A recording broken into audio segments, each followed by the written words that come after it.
Hi guys, magandang tanghali. Nakain na tayo.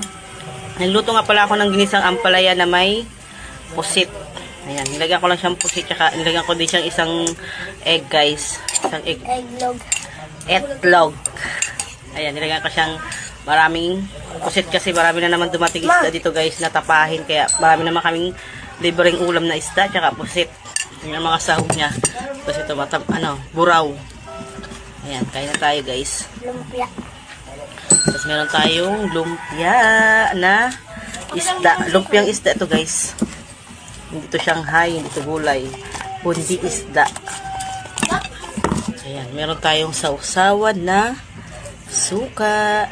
Yung suka niya guys, pinakuluan ko muna siya. Tapos nilagyan ko siya ng konting asin. Bago ko nilagay yung sibuyas at sili. Pinapakuluan ko talaga guys ang suka. Kapag magsasawsaw kami ng lumpia.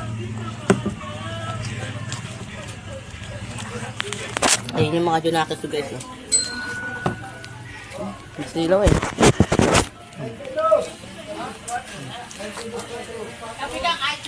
Silaw. Sobrang silaw oh. Di nakikita yung pangit kong anak. Ito pa.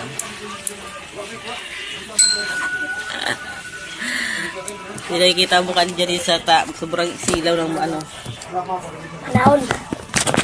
Kain na tayo guys.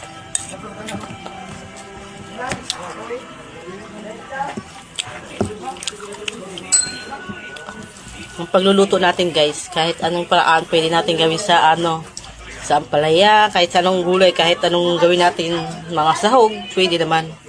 Basta marunong ka magluto, alam mo na yan.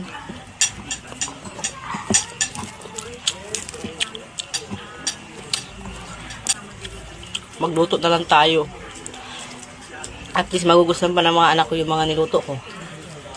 Naubos ko na mama. Pag ako nagluluto kasi paborito ng mga anak ko ang niluluto ko.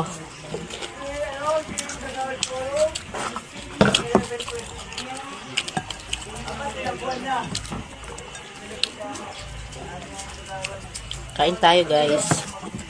Tanghali na po.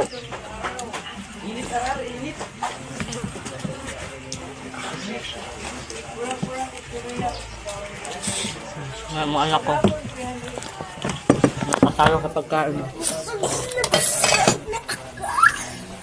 Pangalawang sandok. Ito nakadalawang sandok din yan guys. Ito ayaw ng isda, gusto niya yan. Gusto niya yung isda. Kaya ampalaya with chicken ang ulam niya. Manok lang gusto niya guys. Sige, ganina. Ano?